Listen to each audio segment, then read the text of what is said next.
Hey gearheads, and welcome to Garage Talk, a discussion about all things automotive. I'm Cory. And I'm Matt. And each week, this podcast will serve as a catalyst for discussion on all sorts of topics that grind our gears, excite us, or just need an extra bit of conversation. On this week's podcast, we have a couple of friends of mine talking about Jeeps. So stay tuned and enjoy. This is a discussion about all things automotive between you and us, you, our listeners, and us, the hosts, and we want to hear back from you. And we've got many different ways for you to do that, whether it's through our Facebook, Instagram, or Twitter accounts. They are all at GT Garage Talk, or you can just go to our website, gtgaragetalk.com. It's got links to all our social media, our YouTube channel, our email address, any way you can get back to us. We truly love to hear from you. Hear what you think about what we're doing and give us some pointers about what to do in the future. But today we have a special double guest episode for all of you, and that is John Goad. Say hey, John. Hey there. And Jason Hoffmeyer. Guns up.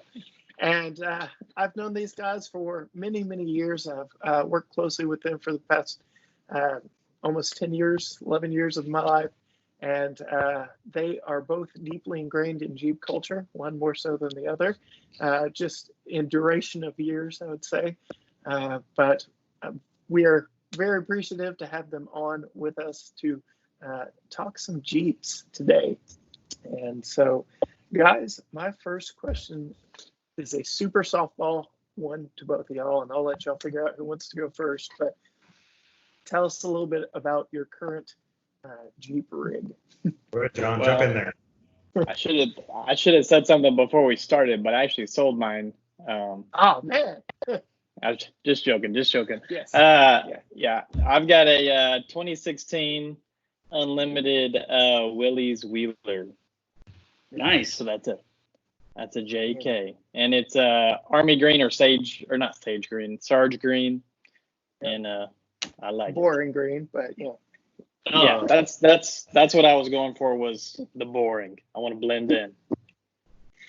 Yes, but you've got the 3-panel Freedom top, hard top, and Yeah, I got the hard top, got the Freedom top.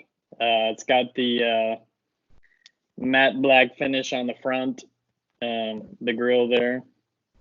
So for those of you watching on YouTube, I'll go ahead and put a picture up right here, just so y'all can see John's Jeep and a little bit more about it. But it's a nice JK. I like it. And so, Jason, what about you? Well, I was going to ask John, what modifications do you have to your Jeep? Or is that a question you're going to ask later, Cory? Go right ahead. I have done absolutely nothing. It came with, so I bought it used. It had one prior owner, and they had switched out the wheels for a different set of aftermarket wheels. So I left those on. I like those. They've got a pirate on them, and it says American Outlaw. I think that's what it is. Nice. And so I mean, I'm definitely all about piracy. So I thought that fit my personality just right, and so I left them on there. I like it. Yeah. What about you, Jason? So the Jeep I have is it's an 06 Rubicon Unlimited. So it's an LJ.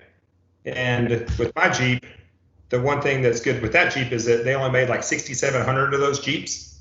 So it still has the Dana 44s. And then also it was the last year they did the straight 6. And they only made that model for 2 years. So when you look at that Jeep, it's extended cab.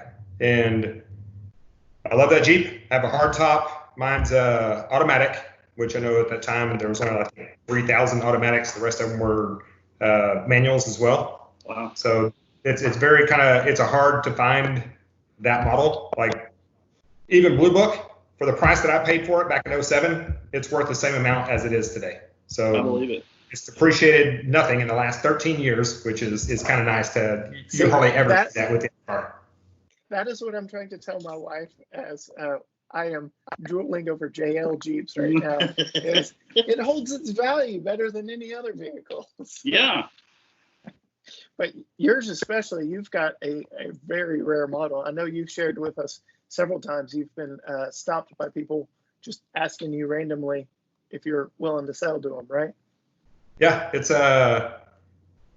doesn't matter where I go. Like I remember one day walking into the gym, a guy asked me, he was like, he wanted to buy it cash outright as I'm walking into the gym. Sorry, buddy, I got to drive this thing. I'm not going to walk home. And then I just recently moved into a new house, and not even the third day I was here, somebody down the road saw it, and then they saw me outside, pulled right in.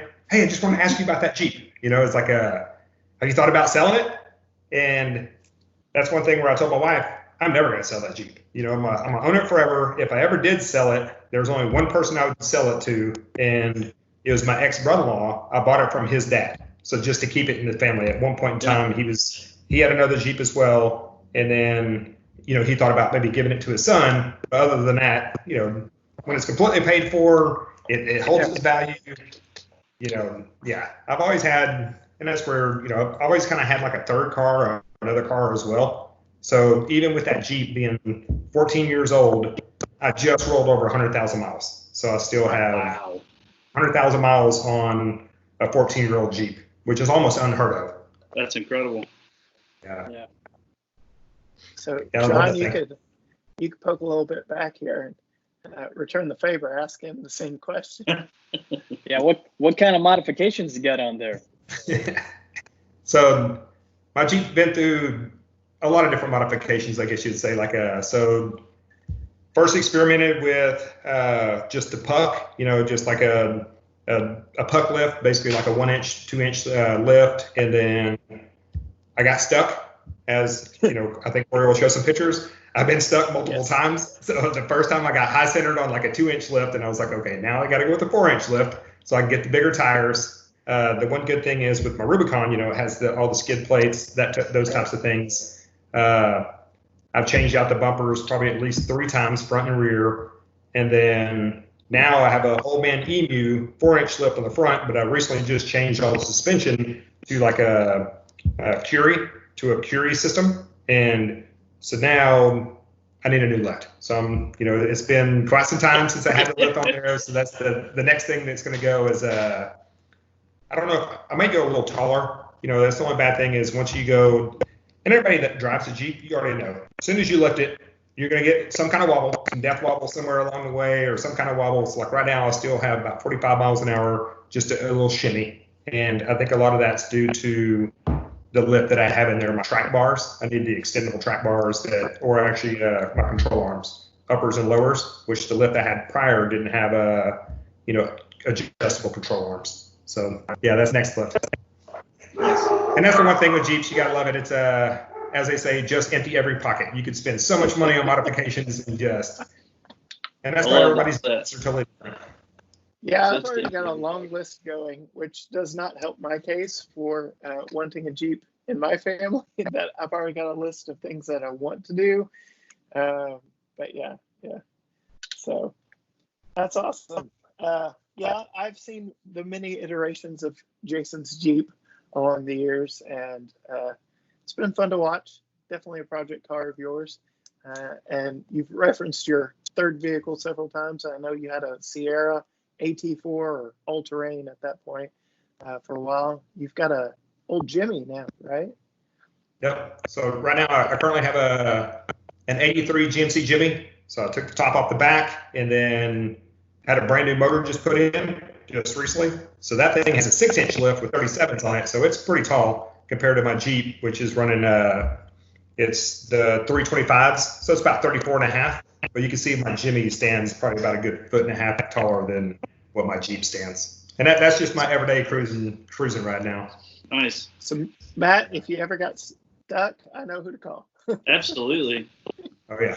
He's got the rig. So I'm good at getting stuck. I've had my truck stuck 2 or 3 times. So, yeah. Yeah. Talking about getting stuck, that's one thing where I learned a valuable lesson. When you see some water that's standing and it hasn't rained for like 3 or 4 days, don't go through that mud puddle because absolutely, absolutely. So, I would completely agree. The times that I've been stuck have been in bottoms, a creek bottom, a pond bottom that was almost dried up. Yeah, same thing for sure. So I will put a picture in right here again for our YouTube viewers of Jason investigating so that doesn't happen yet again. He and I were out. I was in my wife's Jeep Cherokee and snapped a picture of him measuring just how deep some standing water was. I don't think either one of us dared venture into it, but yeah, it was definitely way too deep. Yeah. I learned that lesson several times over in my Silverado. So yes, I know all about it. All right, so a little bit about your rigs. I've got some. John, this is obviously your first, right? First Jeep. Yes. Yeah, my first Jeep. My dad had he had a 97 Jeep, 2-door when I was in college. So, and that was kind of his third car. And so any chance I could, I would drive it around if he was not. But yeah, this is the first one I own. Yeah, the Jeep brand runs pretty deep in your family. I've known y'all to own several between your parents. Yeah, for sure. Yeah, and my dad has it's whatever the last year of the JK is. He's got one of those 2-door, and then my mom drives a Jeep Grand Cherokee, and my wife actually, when we got married, drove a Jeep Grand Cherokee as well. It's in there somewhere. Jason would probably argue that the only real Jeep is a Wrangler, right? Exactly right. I don't know those new the new ones with the V10. That's pretty nice Jeep. The Trackhawk. Yeah. Yeah. Supercharged V8. All right. Well, Jason, is your Wrangler your first and only Jeep, or have there been any Jeeps in your history? I had one in high school, so I had it for maybe a year, and I flipped it. So I rolled it, and then after I keep the shiny side up. Then I got the truck. Yes. So I had it for a little bit, which was kind of interesting because that Jeep was a brand new Jeep.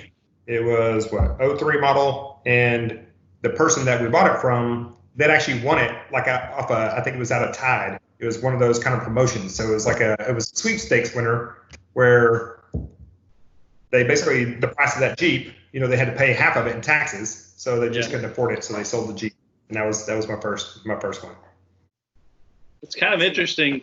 Like, about half of the Jeep owners or people that I know who have owned Jeeps, about half of them have a story about a Jeep ending up shiny side down in some form or fashion, whether it's, daughter or friend or whatever. But it's about 50%. That's interesting.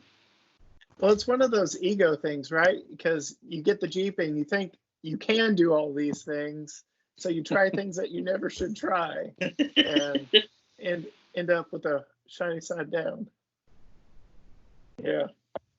Well, so first controversial question to go back and forth between John and Jason here. Jeep Wave. Do you do it? Go ahead, John. I do it. Yeah. All the time? All the time? I do the Wave. Yeah, I'll do it all the time. I am not. I forgot the word there, but yeah, I'm not picky about it. Do what? Yeah, I'm not a Jeep snob as far as the Wave. But I mean, Jason taught me the Jeep Wave when I got it. He's like my Jeep godfather. So there you go. I feel like if maybe after another year or two, I'll be able to pay my dues. I've paid my dues, and then I can start excluding certain people from the Jeep Wave. Jeep Wave. Yeah. All right. But currently it's everybody. Well, John, you have to get a lift on there first. So get a lift, get some modifications. Yeah. I usually get the Jeep Wave now to only modified Jeeps. So if I see like a stock Jeep, which especially the newer ones, because Jeep. So you got to think like when mine first came out, right? I think it was 60,000 or 50,000 of those things in total. So then now they're 200 to 300,000 production. So it's I think Jeeps they've overtaken, like Tahoes, Yukons, those types of things. They've gotten so expensive. So a lot of soccer moms, as you would say, they have basically kind of gotten away from the Yukon, and now they're driving Jeeps. I have so many of my friends, their wives all drive Jeeps, and they either have a stock or they don't know what the Jeep Wave is, and they just kind of turn your nose up as you give them the two fingers and say, hey, what's going on? And it's like you get nothing in return. So now if I see a modified Jeep, I'll usually give a couple fingers up, because other than that, they don't know. I don't think they've been taught, as John had to a little bit of wisdom was passed down there. But back in the day, when you used to see a Jeep, there was only just a handful of folks that had Jeeps, and now they're just as common as other cars. So it's kind of tough, but it's kind of nice to see that the Jeep Wave still is there, and the camaraderie is there. So John, I don't know if you've gotten that before, but I know I've gone to the grocery store in our area, and I'll have cards left on my windshield that says, hey, join so-and-so club, those types of things, where you still get a lot of that. And I think it's probably because the front of my Jeep, it's a little banged up. I hit a stump with my bumper, and then recently my bull bar is kind of pushed back. So you got my winch is wrapped around the top of the bull bar. So it's like, you can tell it's fairly used. It's been used for sure. So it's not a trophy vehicle by any means. But when I do see John rolling down the road, I make sure to give him a good old one of these. Got my head sticking out the window. I appreciate that. Or the two hands. Yeah. I've heard that the dents and dings, though, they're not dents and dings. It's environmentally streamlined. That's what it is. So that's right. Yeah. I'm gonna have to use that one. Like I've seen so many Jeeps where the front fender wells have been taken off. I think I'm just gonna do that to my Jeeps. That way there will be no more dents. That's right. Yep. So for the uninitiated who are completely lost as to what the Jeep Wave is, Jason alluded to just the true camaraderie within the Jeep community. And back when it was a sacrifice to drive a Jeep, like ride quality was shot, and you had to know what you were doing when you bought a true Jeep Wrangler. The camaraderie was built that you gave away when you saw another one driving down the road, much like motorcycle riders do, just giving a wave out the side as they pass by one another.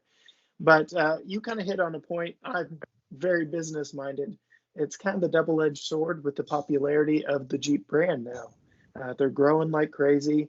They've refined the mess out of the JL to where you're almost not sacrificing anything to drive a Wrangler, and it's just as capable off-road as they've ever been. I mean, they're taking stock right off the showroom floors out to Moab and climbing rocks and doing things that I would never dream of taking a brand new vehicle out on and doing.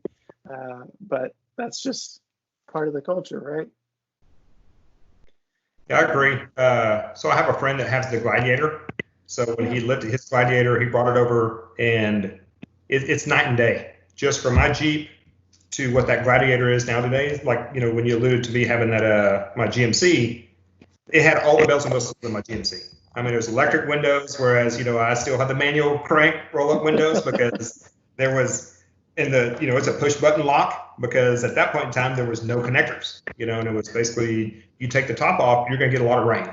And, I've had it before where I haven't had the plugs in, and it rained 3 days straight with the top off, and I had, 4 inches of water sitting in my Jeep, which I don't know how those new ones, how they would handle that, but it's, the tops now are so light that you can just take it off one person, whereas mine's, roughly about 500 pounds. It's a 3-man job to take the top off and to put it back on.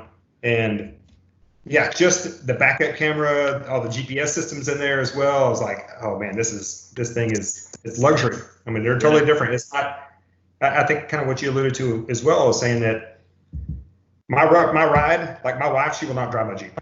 She absolutely hates it. She's like, I have, when I'm driving, it's looks to the right, and then when I, it just, but if you hold it in the same spot, it always will swerve back to the center. So it'll never hit lines, but it'll always go back to center, but it always has that little drift back and forth.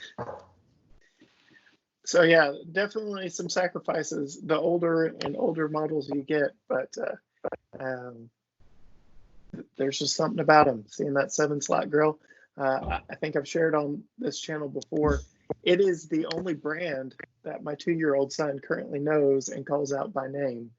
He gets it wrong a few times. Like there's a yellow FJ Cruiser a couple blocks over from us, and he's like, Jeep, Jeep. No, son, no, that's not a Jeep. But yeah, maybe one of these days I'll join the ranks and be out there with y'all. But right now I'll just have to stick with their Cherokee. So you've referenced your pictures, Jason, that you've sent, and I've shared a few already throughout this video. What interesting places have you gone and taken it? Have either of y'all been out to Moab, done the Easter Jeep Safari, anything like that? So I've driven through Moab, but I didn't have my Jeep. I was actually in one of those Mercedes vans as we were driving through, so that was kind of a different thing. But I have taken it to torture. Yeah. Oh, yeah. I've taken it to Colorado multiple times. And then I think one of the trips that you'll see is my daughter is actually in there. So what we did is we went to Breckenridge and then drove up through some mountain trails or logging trails and then camped out at the top of awesome. I guess in the Breckenridge Valley to where you could oversee the ski resort and what have you. And there was a couple spots in there, which I'm afraid of heights, which kind of sucks being a Jeep owner because when you're getting up the mountain, we started going up the top of this one, and it was above the tree line, and it was just straight down on the other side. So I made it about halfway up, and it just kind of backed down, and we said, okay, we're camping right here. And I remember on the way, luckily she was sleeping on the way up, and then on the way down, she was awake, and she started crying. She's just like, oh my gosh, I can't believe, what are we doing? Where are we going? We're going down this? And I was like, I'm glad you were asleep because it's her side on the way up, which was straight down. It was all rocks. So luckily, it was just a bunch of trees. And then we did see, we passed another Jeep on that one, and we were actually going up. So I had to go off into the trees and let the other car pass besides me. And yeah, it was a little scary, but yeah. John, I know yours is primarily your daily driver. Any crazy adventures yet in that one? Nothing quite that exciting, but I've got some friends who have land, and so I've driven around, in the woods and all through their land before. But the best story I have was the test drive. We went to test drive with me and my wife, and so the guy's telling us where to drive. We end up over at Lindsay Park. And he says, okay, well, go ahead and just hop the curb over there. And I'm like, I don't think I should do that. And he's like, yeah, don't worry about it. I own the dealership owns the car. I'll take care of anything, if anything happens. And I'm like, okay. And so he says, yeah, just take off through that bike trail. And so we just went driving through the bike trail, drove it straight up. And so then when we get off of it, he says, so you want to buy this car, huh? And I said, yeah, I do. I think hook, line, and sinker, huh? Yeah, you got me with that. And so that's definitely a fun one there. So I'll preface that story for all those who are unaware that John, previous to purchasing this Jeep, had basically a 4-door sports car and a Nissan Altima SER. So off-roading was not in his repertoire at that point in time, at least not his daily vehicle. So yeah, vast change, right? It's quite a bit different. So I have to reference, we had my brother on last week, and he had mentioned he had a 2012 JK, and Jason, you've even already referenced it as well. There was the one time where he left the Freedom Tops off overnight, and crazy Texas weather, a storm came up out of nowhere overnight, and he said he had 4 inches of standing water in the bottom. So at least with the JKs, he did say that he was able to pull the plugs, pull all the carpets, and you would never even know that happened. But John, have you ever fully gone topless in your Jeep yet? So I typically just go with the Freedom Top just because it's so quick and easy to pop off, and I can do that. I then can enjoy it, and I'll take the doors off. It's just quicker, and definitely I can do it by myself and not have to worry about it. Yeah, I know on Clayton's, he I can see the disdain on Jason's face. Yes. He does his by the season. Yeah. And you rough it out throughout the summer here in Texas, right? You've got a bikini top on it, don't you? Yeah, it's tough. Like the older I get, the less I take the top off, just because it is so heavy and I have to store it. But it's one of those things where I used to take it off, like I always knew, like 1st of April, I would take it off, and then next thing I know, it was pollen season. So then the whole inside of my Jeep was completely, yellow. So I was like, okay, now I'm waiting till the end of April, 1st of May, and it's still kind of rainy season. So I have the top on, I've been drenched, I don't know how many, numerous times in there. But then as soon as June rolls around, it's 104 degrees. So then that's one thing, as these guys alluded to, used to work with him, and it's like, I'd go to the gym at lunch and I would just sweat. By the time I got out of the gym and came back to work, and I'm just drenched in sweat because it's just so hot. You can never get the air conditioner cool enough in there. And then especially with the top off. Now I hardly ever take the top off. But when I do, it's I found the best time is like right at the end of August through about October. End of October, that's about the best time to take the top off. Yeah. See, I was going to say October, November would be where I think. So on my brother's JK, he would always enlist my help when we lived together. And it could be done one person because, like I said, it was 3 panels. But he had the painted top, so he was extra careful with that. And that was always fun. If and when I ever get a Wrangler, I've scoped out and watched several YouTube videos on how to build your own roof lift in your garage. And Way of Life is probably the channel who has got the best all-around do-it-yourself lift, where he just backed in, lifted it up, drove out from underneath it, jacked it up, and then he can pull straight in underneath it. And, God knows what he's doing. But he also has many Jeeps dating all the way back to CJ, so I think he really knows what he's doing. So speaking of that, like, when you're saying stuff like that, it's like so I have a buddy, the guy that has the Gladiator. His wife also has a JK, so it runs in the family, right? So it's like his wife got the JK first, and he was like, now I have to have a Jeep. He had the same GMC truck that I did, so he went and got the Gladiator. And then I have another friend, his wife has a Jeep, and he just recently got I think it was an 86, 87 Jeep. It's kind of lifted. It's about like a 10-inch lift. Is just ridiculous when you see that thing going down the street. But it's my buddy that has the Gladiator. He built the same thing. So when you go into his garage, he has it where it's push button, and it goes down, and you can actually lift the Jeep off. It just uses like a winch, and it pulls the top, and it just stores it at the very top, and it just backs his Jeep in, backs underneath, and then winches it down. And it's kind of that same thing. Yeah. See, and that's the way I view it. It's a convertible. It's an off-road machine. It's a family hauler. It can do it all. And Jeep knows that now. And the one I've priced out is just under 60,000. So what do you Wow. Yeah, they've gotten ridiculously expensive here. So, never been to Moab. Is it on your to-do list? Either one of y'all. Yes. Yeah. Not any out. immediate plans, though, huh? There's a couple trails up there, like Black Bear. I probably won't do that one. Luckily, my sister-in-law lives in Aspen, and they have a Jeep as well. So it's one of those things where just want to go out there because it's fairly close to where she lives. But I would also want to put it on a trailer and drive it out there on a trailer instead of driving it, because Yes. I know we'll probably allude to this later, but when we get into Jeep stories, I almost got killed in my Jeep at one point in time, where I saw my life flash before my eyes and all that kind of stuff. So that's like I will definitely trailer it wherever I'm going to go wheeling. I'm not going to sit there and drive it home, especially on a trip like that. Well, now you have to tell that story. Tell it now. You ready? I'm ready. So, it was the same trip that we took to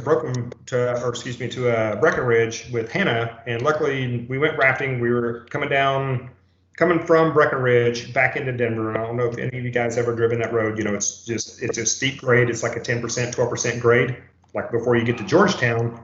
And as you're going, So luckily, Hannah was in my cousin's car, which was in front of me, and the castle nut came off my steering like a, what is it, the pitman arm. So I had no steering. So as I'm going down the mountain, I lost complete steering of my Jeep, and I never wear a seatbelt. So the first thing I did, reached over, put my seatbelt on because I was bracing, because luckily it was midweek and my Jeep was just swerving from lane to lane. And it's one of those things, just having death wobble and having it so many times within that Jeep with the different lifts that I had. Instead of hitting the brakes, I just pumped the brakes, started pumping the brakes. And as I'm going down, I mean, my eyes just, everything flashed before me, because I was like, if I hit this left ditch, luckily I'm okay. I'm going to land in a ditch. I'm going to flip because the road is a little bit elevated on the left-hand side. If I hit the right side, that's where the, basically the guardrails are. And it's straight downhill on the other side of the mountain, like down at that point in time. And as I'm pumping the brakes, when I came to a complete stop, I was like, if I can at least make it to that guardrail, it will just, I'll just hit that guardrail and just kind of slide there. And as I came to a complete stop, I was about 2 inches from hitting the side of that guardrail. So I did no damage to my car. As I'm swerving lane to lane, people flying by me, just honking, what have you. And I was like, these folks don't even know. And I got out of there, and I swear, I kissed the ground, and I was like, just shaking, and I called my cousin. I was like, hey, man, you need to come back and get me. I was like, I don't know if you saw me back there, and sure enough, what it was just the cotter pin came out of my castle nut to where the steering goes into, into the pitman arm, and that castle nut came off. And it was just from when I was up there in Breckenridge, I hit a rock, and I guess it must have just broke that cotter pin. So now I keep every castle nut there is that could possibly fit on my Jeep, and I keep about 2 packs of cotter pins in there. And I swear, on the way home, when I had my daughter in there, I pulled over probably like every 2 hours every time I got gas, and checked those cotter pins and checked my castle nuts just to make sure it was on there, because it was just something very simple like that. I mean, it's a $5 part that basically would make you lose steering like that. And that was a tough one at that point in time. But wow, knocking on wood. Wisdom gained from that experience too, though, right? Yeah, it made you check. Parts. Yeah. Oh yeah, carry spare parts, and then carry and that's one thing I love about John's Jeep and the new Jeeps, is that they actually have the toolkit that he had. It says Jeep, and it has all the tools that you need, all the little star, I don't know what you call them, the star nuts, and then the Torx, Torx 16, especially some of the bigger ones that are for the bumpers, and then all the parts underneath there, because it all uses Torx, and then just metrics. And I love where John has that toolkit, whereas I used to keep a toolkit, and then the one thing with a lifted Jeep, your factory jack is not going to work. So you better make sure you either have a block in there or a different jack, or otherwise you're really going to be stranded. I found that the hard way as well. Oh man. Some of the best life lessons are usually learned the hard way, but there's sometimes you just would rather be ignorant, right? Yeah. Matt, you've got a fun mountain story too, don't you? I do. Mine wasn't in a Jeep. It was in a half-ton 2-wheel drive pickup. This Texas boy in New Mexico in the Rockies in October with snow on the ground in a 2-wheel drive half-ton pickup. It didn't end well. And I was 10-plus hours from home after I rolled my dad's half-ton pickup down the side of an incline. Yeah. Oh, yeah. Were you on one of the back mountain roads, the little twisty kind of turny ones? Yeah. So we were staying in Angel Fire, and we were going to drive over to Red Rock or Round Rock. I forget exactly the name of it, but there's a mountain pass on that road. It goes way up and over top of the mountain and then down into Red Rock. And it started snowing on us on the way over, but it was like 45 degrees. So I didn't think anything out. Again, ignorant Texas boy and not knowing much at all about snow. And we started over the mountain, and I told my wife at the time, I said, all right, just keep an eye on the rearview mirror. I said, when you stop seeing tire tracks, tell me, and we're going to turn around and go back. And about the time she said something about the tire tracks, the rear of the pickup came out from under me, and we went across the road and hit a bush, and then it just kind of eased on over the edge of the road and rolled. It was one complete time down and landed on all four wheels down in the bottom of that ditch. So I got to drive that truck home with a shattered back window and a huge dent in the side. And yeah, the fan, we had to take the fan shroud off because the front of the truck had twisted somehow. And so the fan was actually rubbing on the shroud. So we just took the shroud off and drove it home. Yeah, that was an experience. So was it Red River where you were going? I think I've taken those same roads back there before. Yeah, I believe it was Red River. Yeah. Yeah. So John, you want to go off-roading with any of us? It sounds like you guys have really great luck. You got to learn I don't the know. hard way. Yeah. Yeah, my brother likes to tell a story on me. One of the first times he and I went out, I'll steal his thunder. I still had my Silverado. It was just rear-wheel drive, but it had the automatic rear locker on it. So because of that and my ignorance, I thought I could go anywhere and do anything because I'd watched videos of how it was better than the limited slip. Still two-wheel drive and not a manual locker. And I listened to his advice. This was well before he ever had a Jeep. And he's like, yeah, take that line right there. Thunk. And I centered in some deep ruts and a Ford had to come pull me out. So that hurt like right here, just a little. But hey, I've done my fair share of pulling out too. So my buddy Andy and his Nissan couldn't slow him down for anything. So we'll have to get him on for one episode. So Andy, you're coming on sometime. There's the call out right there. Yeah. The challenge has been issued. Any other fun, interesting Jeep stories or wisdom either of y'all have learned along the years that you would like to share with our listeners, viewers? Yes, always have a spotter if you're going to go on some really tough trails. And that's one thing that we definitely learned. There, next to us, there's a place, which is it's basically just a four-wheel drive mountain, and it's made for Jeeps. Still there? Yeah. Okay. And that was one thing where they have it's almost like a ski system. So they have, greens, blues, blacks, those types of things. The very first time, my Jeep wasn't even lifted. The first time I went out there, I see this like a black diamond. I'm like, okay, we're just going to check this out. I get to the edge of this thing. My buddy's in the passenger seat. He jumps out and he's like, okay. He's like, I'll spot you. And I was like, man, this dude's just scared. And then I was like, I'm so glad that he jumped out and helped me, because otherwise I probably would have never made it down that thing, because I was like, that's where I've seen some Jeeps, it has like the flip over meter, it kind of tells you how far you're getting before you're going to flip over. And I wish I would have had it that day, because it was a little tough, a little scary there. But yeah, definitely need a spotter. And the more and more Jeep videos that I see on YouTube and those types of things, you always see, everybody on walkie-talkies, and you see spotters, usually one down below, maybe one up top, just making sure that you're wheeling correctly. Yeah, wheeling's a lot like weightlifting. You don't want to do it alone. You end up hurt if you do. So I know one thing Jason told me early on is he said, I'm pretty sure it was you said, put it in four-wheel drive before you need the four-wheel drive. Yeah. Otherwise, you'll just be sitting there wishing you had put it in four-wheel drive. Yeah. Because by that point, you're already stuck. Yep. Yeah. That's another lesson I learned with my two-wheel drive truck. No, not that trail. That's awesome. Yeah. Well, last question. Here locally in East Texas, we've got Barnwell Recreation. Have either of y'all been out to Barnwell? Yes, multiple times.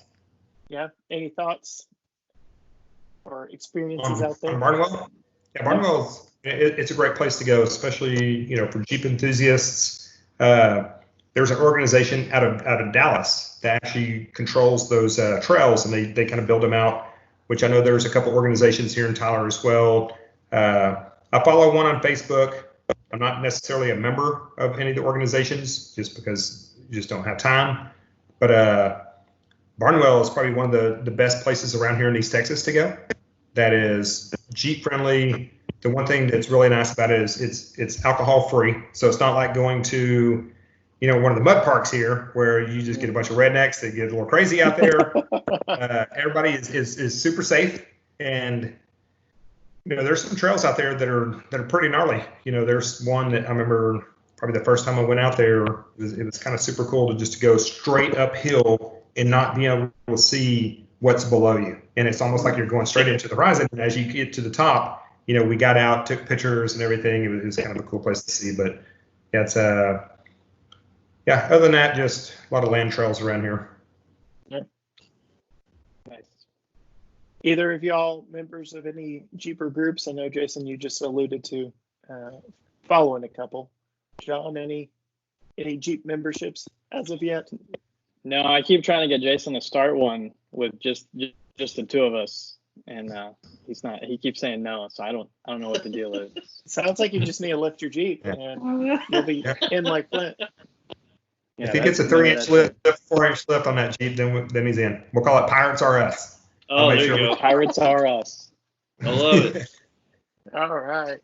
We'll just have two pirate flags on the back, and just me and John will be 2-2 right underneath. That's right. So if y'all see anything, a silver or Sarge Green Jeep around Tyler, Texas with pirate flags, you know that it finally started. So it happened. So if you don't see Pirates R Us, see this sticker on the back of our Jeeps. Nice. That right there, that's John and I's club. We give you the deuce. That's the club. Thank you guys very much. Yes, thanks, guys. Thanks for having us. You bet. Bye. And that's our episode for this week. We're very grateful to John and Jason for coming on and sharing some interesting stories with us. Some things they've learned the hard way or not so hard way, however it may be. Interesting life or death stories, but we're very appreciative to both of them coming on. But Jeepers, this episode was for you. We want to hear back from you. What Jeep do you currently drive? How many Jeeps have you had? What did you think of today's episode? Can you empathize? Have you been there, done that? What's your life and death Jeeper story? Yes. Have you always kept it shiny side up? Be sure to like and subscribe us on YouTube. Subscribe on whatever podcast platform you're listening to us on. Let us know in the comments below, for those of you watching on YouTube, exactly that. What do you think of this episode? What are your off-roading stories? Are they good? Are they bad? Are they horror stories? But we want to hear back from you, and Jeepers especially. Do you do the Jeep Wave? Is that something you do? What's your criteria? Let us know.